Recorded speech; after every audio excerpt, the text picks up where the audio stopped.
বানাবো মোগলাই, তার জন্য এখানে ডিম 4টে ডিম নিয়ে নিয়েছি, আর তার সঙ্গে পেঁয়াজ কুচি, লঙ্কা কুচি, আদা কুচি, রসুন কুচি, একটু হলুদ, নুন আর দেখবো বিস্কুট গুঁড়ো দিয়ে এটাকে একটা ব্যাটারের মতো মোটা ভাগ করে নিয়ে নেব।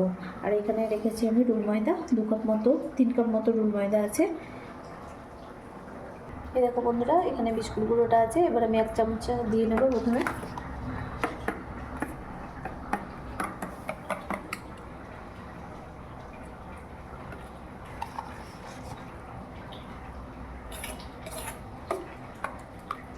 আর চামচ লাগবে মনে হচ্ছে।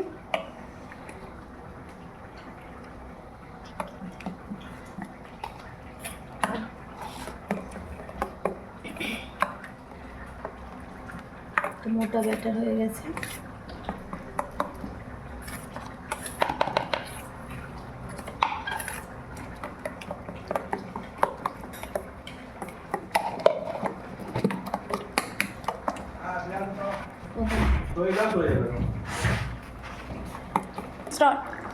যে মোগলাই পরোটার জন্য একটু আলু তরকারি, এখানে আমি সিম্পল আলু তরকারি রেডি করে নিচ্ছি বন্ধুরা।